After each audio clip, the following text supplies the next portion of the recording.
Bismillahirrahmanirrahim. Assalamualaikum warahmatullahi wabarakatuh. Selamat berjumpa kembali pada mata kuliah PSDP, Pengelolaan Sumber Daya Pesisir.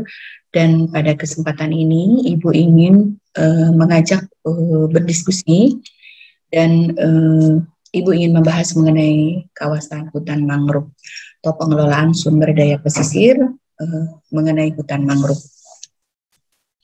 Baik, deskripsi tentang mangrove, tumbuhan mangrove itu adalah sekelompok tumbuhan berkayu atau semak-semak yang tumbuh di daerah intertidal dan bisa beradaptasi dengan lingkungan yang dipengaruhi oleh air tawar dan tentunya oleh air laut.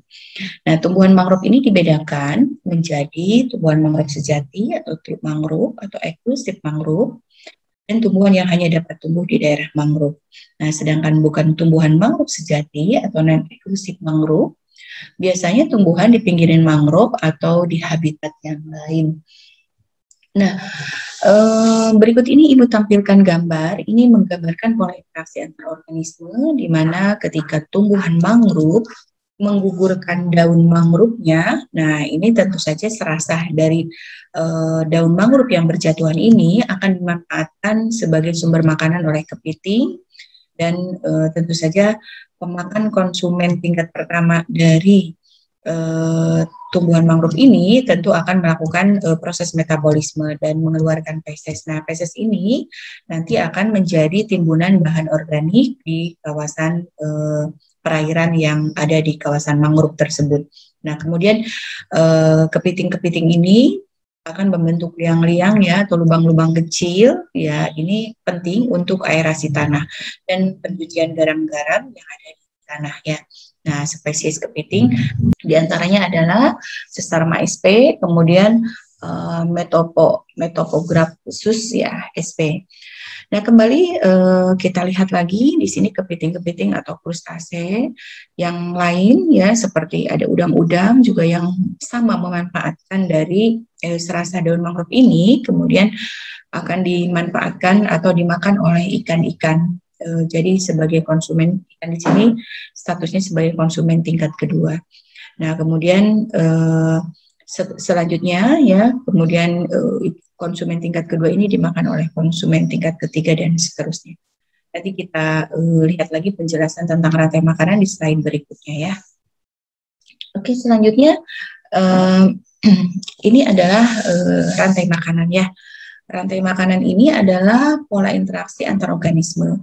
Jadi ketika si mangrove ini berstatus sebagai produsen ya, maka si serasah atau daun-daun yang berjatuhan dari tumbuhan mangrove itu tentu mengalami penguraian atau kita sebut dekomposisi atau dekomposter adalah mikroorganisme yang mengurainya, yaitu bisa bakteri, bisa jamur, bisa cacing, dan protozoa dan mikroorganisme yang lain.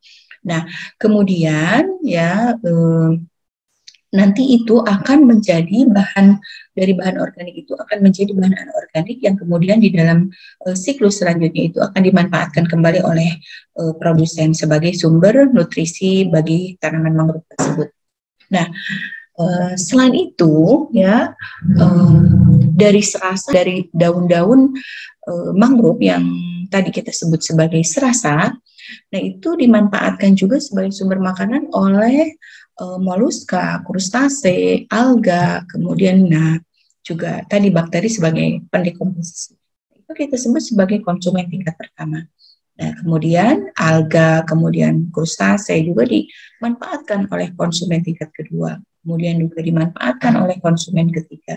Seterusnya konsumen keempat, konsumen kelima, dan konsumen keenam. Jadi ada ikan pemakan konsumen pertama misalnya, atau kita lihat statusnya di konsumen kedua.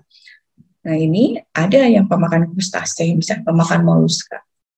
Selanjutnya, ya ikan-ikan kecil ini akan dimakan oleh ikan-ikan yang lebih besar lagi dan seterusnya. Sehingga konsumen keenam di dalam gambar ini adalah ikan besar yang memakan ikan-ikan yang ukurannya lebih kecil dari ukuran pemangsa atau ikan besar tadi. Nah, selanjutnya ikan-ikan ini bisa dimanfaatkan atau dimakan oleh burung pemakan ikan. misalnya burung-burung yang memang berada di sekitar pantai. Ya, nah si burung ini tentu saja akan mengeluarkan feses, ya, mengeluarkan kotoran, dan kotoran itu akan dirubah dari nitrit yang mengandung amoniak tadi diubah menjadi nitrit, lalu nitrit itu diubah menjadi nitrat. Nah, nitrat ini baru dimanfaatkan oleh produsen atau sebagai sumber nutrisi dari tanaman mangrove. Jadi perubahan dari bahan organik menjadi anorganik. Tapi bukan hanya feses tentunya. Jadi ketika hewan itu mati, ya, atau mungkin tumbuhan mati, ikan mati, sama itu mengandung bahan organik yang kemudian nanti akan diurai menjadi bahan anorganik. Nah, jadi baru bisa dimanfaatkan oleh tanaman sebagai sumber nutrisi. Jadi inilah sebuah rantai makanan, tetapi di sini juga ada pola interaksi antara makhluk organisme atau antara makhluk hidup, maksudnya antar organisme. Jadi di mana pola interaksi ini tadi ya ada makan memakan, kemudian juga ada hubungan timbal balik lainnya ya seperti tadi tanaman mangrove, kemudian dengan mikroorganisme, kemudian juga dengan makhluk hidup yang tingkat konsumen pertama, kedua, dan seterusnya, sesuai dengan tingkatan trofik yang pernah Ibu jelaskan sebelumnya di ekologi ya. Nah, ini jadi pemanfaatan ekologi di dalam pengelolaan sumber daya pesisir pun ada, karena kita sedang berbicara apa yang terjadi di kawasan mangrove ya. Baik, kita lanjutkan. Distribusi geografik mangrove ini terdapat hanya di daerah tropis karena penyebaran mangrove memang dipengaruhi oleh temperatur laut maupun daratan. Tumbuhan mangrove dapat hidup pada suhu 5 derajat Celcius, tapi biji berkecambahannya sangat peka terhadap dingin dan tumbuhan tidak tahan ya terhadap kebekuan. Kemudian daerah mangrove selalu digenangi air karena pengaruh adanya gelombang pasang surut tentunya ya secara periodik. Kemudian tanah di daerah mangrove ini banyak menyimpan air ya. Kemudian salinitas air ini berfluktuasi. Mari kita lihat adaptasi tumbuhan mangrove. Pertama, ini mempunyai akar napas. Kemudian mampu mengeluarkan kelebihan garam dari dalam tubuh tumbuhan. Lalu biji mangrove berkecambah pada saat masih tergantung di pohon induknya ya, atau kita sebut membentuk propagule ya. Nah, formasi tumbuhan mangrove ya. Mangrove pantai, ini tipe mangrove pantai dipengaruhi oleh air laut, dominan dari air sungai ya. Saya ulangi, formasi tumbuhan mangrove pantai. Ini tipe mangrove pantai dipengaruhi oleh air laut dominan ya dari air sungai. Nah, struktur horizontal formasi ini dari arah laut ke arah darat adalah mulai dari tanaman pionir seperti Soneratia, diikuti oleh campuran dari Soneratia, kemudian Abyssiniana dan Rhizopora. Ya, selanjutnya komunitas murni Rhizopora, biasanya kan lebih ke daratan ya, dan akhirnya komunitas campuran Rhizopora dan Bruguera. Nah, itu beberapa formasi tanaman yang ada di mangrove pantai. Nah, selanjutnya genangan yang terus berlanjut ini akan ditemui komunitas murni Nympha fructicans. Nah, di belakang komunitas campuran yang tadi yang saya sudah jelaskan ya. Oke, formasi tumbuhan mangrove berikutnya adalah mangrove muara. Nah, pengaruh air laut sama kuatnya dengan pengaruh air sungai. Kalau tadi air laut lebih dominan dibandingkan dengan air sungai. Nah, mangrove muara ini dicirikan oleh mintakat tipis dari jenis Rhizopora ya. Kemudian di tepian alur diikuti komunitas campuran Rhizopora dan Bruguera, dan diakhiri komunitas murni Nympha. Makanya kita lihat kalau sepanjang muara itu memang banyak sekali tanaman Nympha. Yaitu memang di daerah muara itu antara arus air laut dengan air sungai memang sama kuatnya, sehingga memungkinkan sangat cocok untuk tumbuhan Nympha ini. Kemudian mangrove sungai ini pengaruh air sungai lebih dominan tentunya dibanding air laut ya, dan berkembang pada tepian sungai yang relatif jauh dari muara. Nah, mangrove banyak berasosiasi tentu dengan komunitas daratan. Di sini sudah lebih kompleks lagi, bahkan beberapa spesies yang ada di daratan memang bisa tumbuh di kawasan kawasan mangrove sungai tadi ya. Dan mungkin kita bisa melihat tanaman Nympha juga masih kita temukan di daerah sini ya, dan beberapa jenis tumbuhan yang memang sistem penyebarannya melalui hidrokorit. Kemudian jenis-jenis pohon penyusun mangrove ini pertama adalah kita sebut sebagai zona api-api. Zona api-api itu karena didominasi oleh tanaman jenis Avicennia ya, dan juga ada Soneratia. Atau kita sebut zona api-api atau prepatnya Avicennia dan Soneratia. Lalu ini terletak paling luar, jauh atau terdekat dengan laut. Jadi yang formasi paling depan yang sangat dominan dari kawasan mangrove ini adalah tadi Avicennia. Kemudian keadaan tanahnya berlumpur, agak lembek ya, dangkal tetapi dengan substrat yang agak berpasir ya, karena memang sangat dipengaruhi oleh sirkulasi dari pasang surut air laut. Kemudian sedikit bahan organik dan kadar garamnya cukup tinggi, karena di sini tadi pengaruh air laut sangat dominan ya, karena permukaan paling depan dari kawasan pesisir, yaitu langsung berbatasan dengan pantai. Kemudian yang kedua adalah zona bakau. Ini tanaman yang lebih dominan di sini adalah tanaman Rhizopora.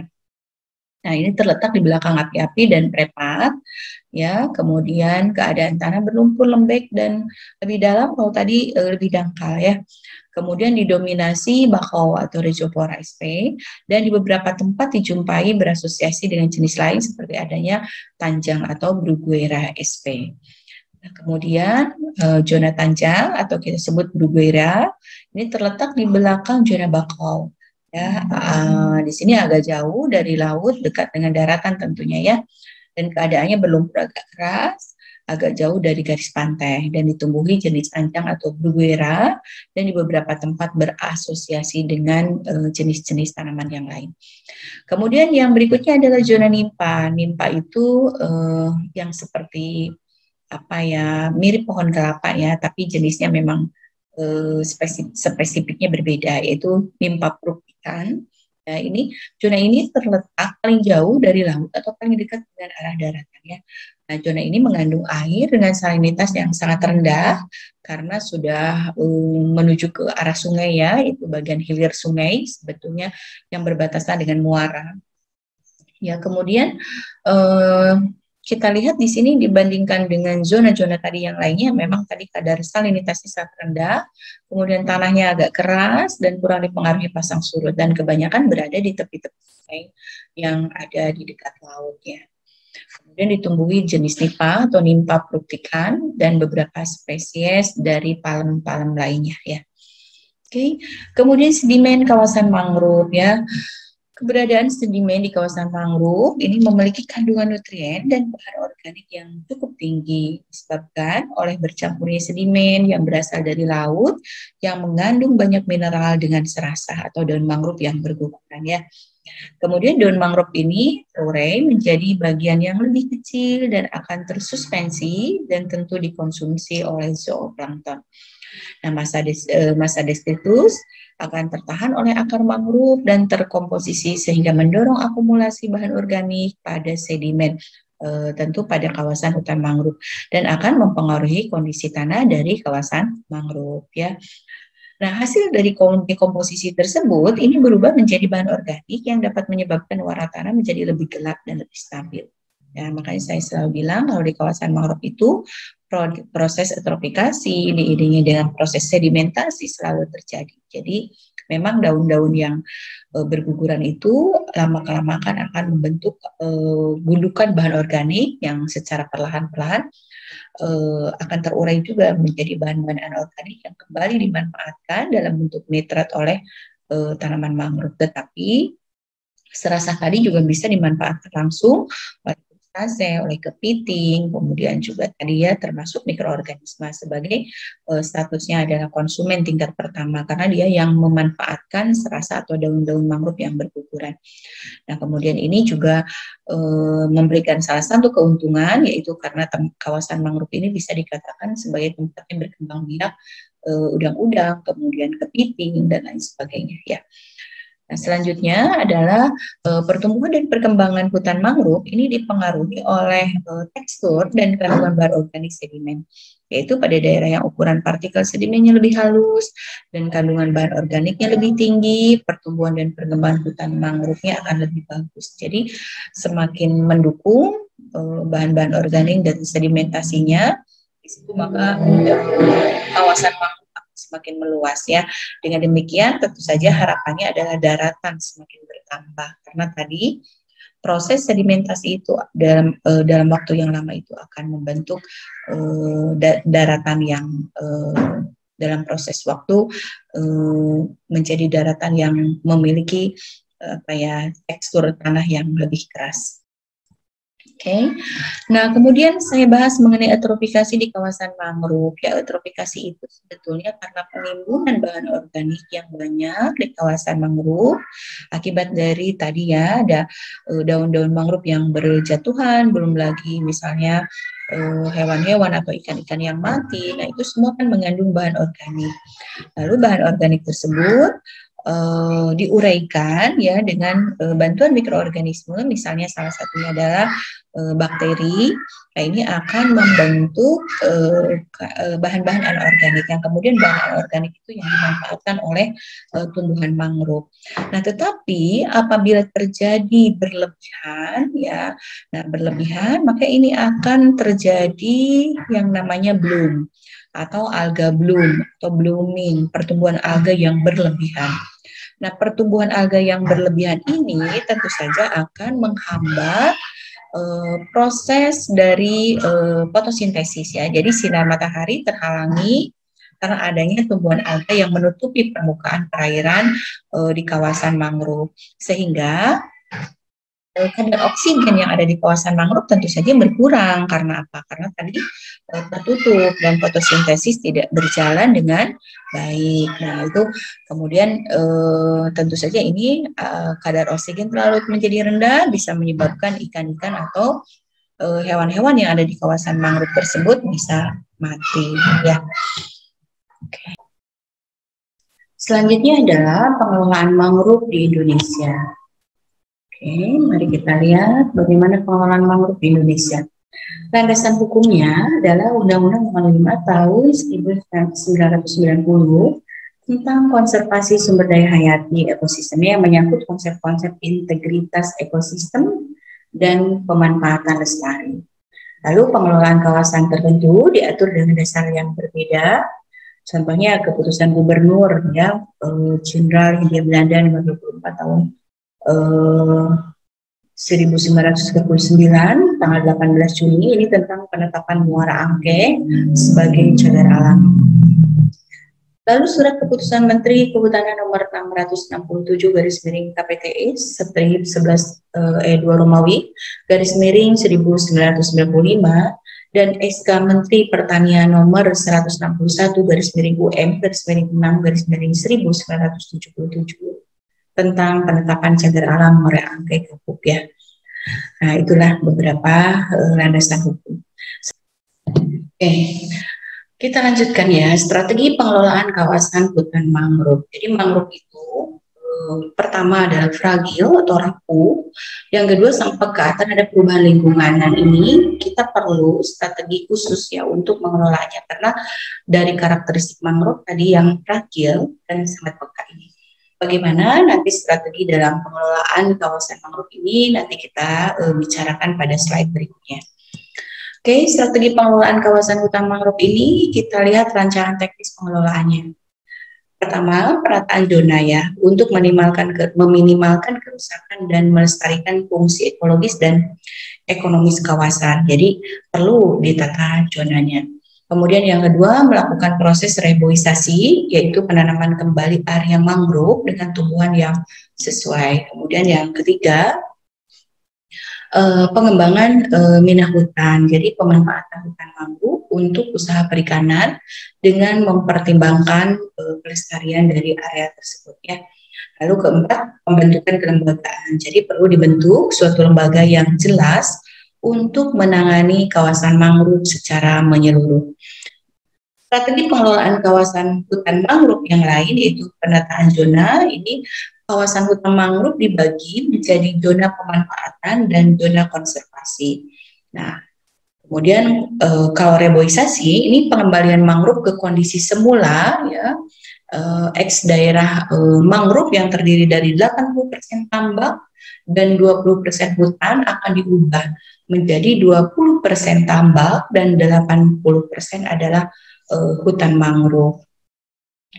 Kemudian beberapa hambatan di dalam pelaksanaan proses reboisasi, ini yang pertama adalah kedalaman air yang lebih dari 1 meter, ini akan menyulitkan penanaman dari bibit mangrove. Ya. Nah, solusinya bagaimana? Bibit mangrove ditanam dalam bambu yang berisi lumpur, kemudian yang ditancapkan ke substrat itu untuk membantu agar pertumbuhan akar tadi lebih bagus ya, karena tadi kedalaman air yang lebih dari 1 meter memang akan menghambat daripada pertumbuhan mangrove tersebut. Kemudian yang kedua adalah hambatan pelaksanaan program reboisasi ini adalah abrasi. Abrasi itu tidak adanya lumpur untuk menanam bibit mangrove ya. Nah, solusinya bagaimana? Ini dipasang groin dari batu atau cerucuk bambu untuk menahan lumpur agar tidak hanyut ke dalam laut. Jadi kita lihat di beberapa kawasan mangrove itu banyak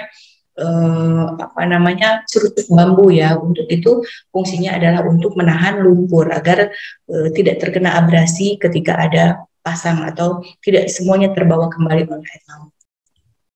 Nah, strategi pengelolaan kawasan hutan mangrove ini kita lihat pengembangan minat hutan ya, atau kita sebut silvopiceri. Ini hanya 20% dari kawasan hutan mangrove yang boleh digunakan untuk tambak. Nah, yang pertama adalah jenis rempang parit, ini hutan mangrove di tengah dan kolam mengelilingi hutan. Jadi bentuknya seperti ini. Ya. Kemudian yang kedua adalah empang inti, ini kolam di tengah dan hutan mangrove mengelilingi kolam. Nah, seperti ini. Ini adalah strategi ya di dalam pengelolaan kawasan hutan mangrove untuk pengembangan minat hutan. Jadi penanaman ikan dan sekaligus ada kawasan mangrove-nya yang semula tambak 80%, kemudian mangrove-nya 20% akan diubah. Kemudian di dalam solusinya adalah sebaliknya, 80% adalah hutannya, kemudian 20% adalah kawasan 80% adalah kawasan mangrove-nya. Oke. Lalu pemungutan hasil hutan atau silvikultur ini agar penebangan hutan mangrove ini dapat dilakukan dengan baik, dapat diterapkan beberapa cara. Pertama, tahap penebangan terakhir ini dilakukan 5 tahun setelah dimulainya penebangan. Kemudian area penebangan ini harus menyisakan pohon induk sebanyak 64 sampai 100 pohon per hektar. Jadi jumlah pohonnya tergantung dari tingkat kesuburan tanah. Nah, dilihat nanti tergantung dari kondisi dari kawasan mangrove tersendiri. Kemudian tebang habis di dalam 2 tahap. Tebangan pertama itu mencakup 40% dari total tegakan dan sisanya ditebang dalam waktu 2-5 tahun. Ya, tergantung sukses atau tidaknya proses peremajaan dari hutan mangrove tersebut. Lalu keempat adalah sistem 2 tadi. Nah, ini penebangan pertama 50% dari total tegakan dan sisanya ditebang 15-20 tahun. Kemudian setelah anakan mangrove besar ya. Jadi itu beberapa strategi yang diterapkan agar penebangan hutan mangrove ini dilakukan dengan baik dan benar. Lalu pemungutan hasil hutan silvikultur selanjutnya adalah untuk menunjang suksesnya pemanfaatan hasil hutan yang berkelanjutan, maka perlu diterapkan beberapa aturan, yaitu pertama ada batas area yang tidak boleh ditebang, yaitu di daerah garis pantai dan di pinggir sungai. Fungsinya untuk melindungi pantai dari abrasi dan melindungi sungai dari erosi. Kemudian adanya pengaturan waktu dan tahap pelaksanaan pekerjaan sebelum dan sesudah penebangan atau setelah terjadinya eksploitasi. Lalu tempat-tempat yang kosong harus disulam atau disisipi ya, sehingga kepadatan dari tanaman mangrove itu kembali pulih. Lalu ada batas ukuran pohon yang boleh ditebang atau dijadikan pohon induk. Nanti ada ketentuan ya, mana yang akan dijadikan pohon induk dan mana yang boleh ditebang. Nah, contoh sustainable management dalam pemanfaatan mangrove di Matang, Malaysia ya. Ini penerapan sistem rotasi 30 tahun. Mungkin kalau baik bisa diterapkan juga di Indonesia dan mungkin bisa dicoba di beberapa wilayah yang memiliki kawasan mangrove. Nah, penerapan sistem rotasi 30 tahun ini adalah ada area yang dibiarkan saja atau tidak ditebang. Kemudian area ada yang dibagi menjadi blok-blok kecil, pohon mangrove di blok-blok tersebut ditebang habis oleh perusahaan arang. Itu tentu di bawah pengawasan Departemen Kehutanan ya. Nah, kayu yang ditebang itu disisakan sekitar 3 meter untuk mencegah terjadinya erosi pantai. Jadi hanya ditebang, kemudian 3 meter disisakan. Kemudian area mangrove yang sudah ditebang ini segera dipenuhi oleh tumbuhan mangrove baru atau terjadi peremajaan. Ya, bila dalam waktu 1 tahun area yang ditumbuhi mangrove kurang dari 90%, maka dilakukan penanaman bibit mangrove. Ya, kemudian bila pada tahun kedua area yang ditumbuhi mangrove kurang dari 75%, ini harus dilakukan penanaman kembali. Dan 30 tahun kemudian hutan mangrove sudah pulih dan dapat ditebang kembali. Itu memang kalau pemulihan hutan ya itu memakan waktu berpuluh-puluh tahun karena proses pertumbuhan untuk menjadi hutan kembali itu memerlukan waktu yang cukup lama, maka sehingga perlu bagaimana mengatur saatnya kapan menebang dan saatnya melakukan reboisasi atau penanaman kembali. Contoh sustainable management tambak udang dengan gateway system ini di Cina Selatan, sistem tambak gateway. Ya, gateway ini adalah kolam dangkal yang dibuat dengan memagari suatu area di hutan mangrove dengan lumpur. Ya, pohon mangrove di dalam dan dan di sekitar kolamnya dibiarkan utuh ya. Kemudian saluran pembuangannya yang dalam ini kurang lebih 13 meter ya, dibangun di sekeliling kolam. Kemudian kolam dan laut dihubungkan dengan suatu saluran ya. Bibit udang terbawa ke dalam kolam pada saat air pasang, kemudian pertumbuhan udang itu disokong adanya makanan yang berasal dari pohon mangrove tadi ya, yang ada di dalam ataupun di luar kolam dan terbawa oleh air laut. Kemudian panen akan dilakukan dan membuka saluran pembuangan pada saat pasang terendah ya, sehingga udang akan masuk ke dalam saluran pembuangan. Kemudian udang besar diambil dan udang-udang kecil dibiarkan sampai datang masa pasang dan udang kecil terbawa masuk ke kolam kembali.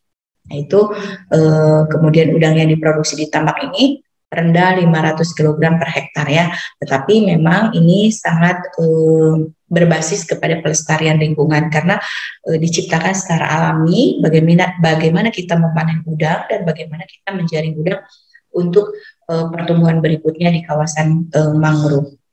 Oke.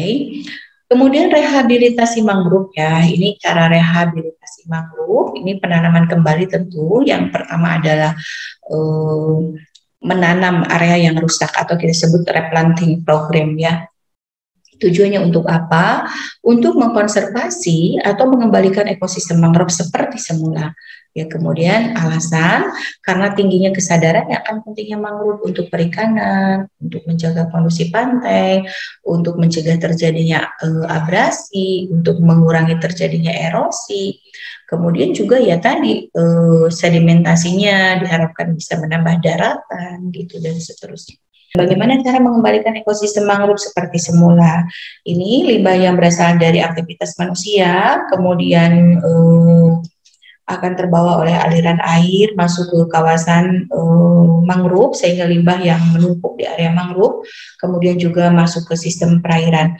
Ini beberapa hal yang perlu dilakukan sehingga kawasan mangrove ini pulih kembali, yaitu pertama adalah harus memperhatikan kebijakan pemerintah daerah maupun pemerintah pusat, begitupun peran serta dari masyarakat dalam pola pembuangan limbah.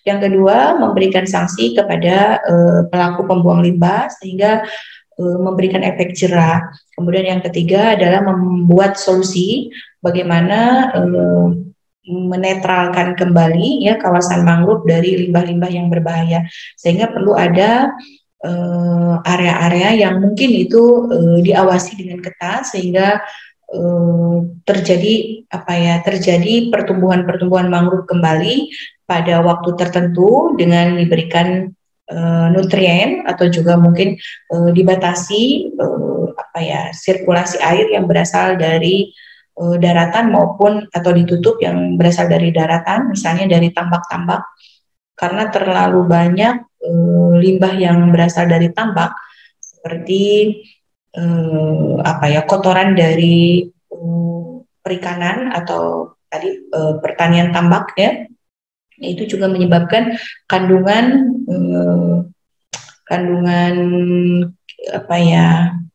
atau yang menyebabkan kadar amoniak terlalu tinggi juga di kawasan mangrove. Nah, ini juga cukup berbahaya bagi kehidupan mikroorganisme yang ada di kawasan mangrove.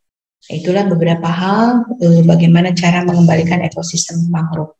Problem yang ditimbulkan oleh kegiatan budidaya ikan atau udang secara umum ini adalah makanan ikan. Makanan ikan kalau terlalu banyak ini akan menyebabkan bau pada daerah kolamnya atau tumbukan materi organik dari feses atau sisa makanan ikan tadi akan menghambat ya menghambat pertumbuhan ya ikan yang ada di kolam tersebut karena tadi kaya akan bahan organik ini menyebabkan satu akan bau terhadap perairan tersebut.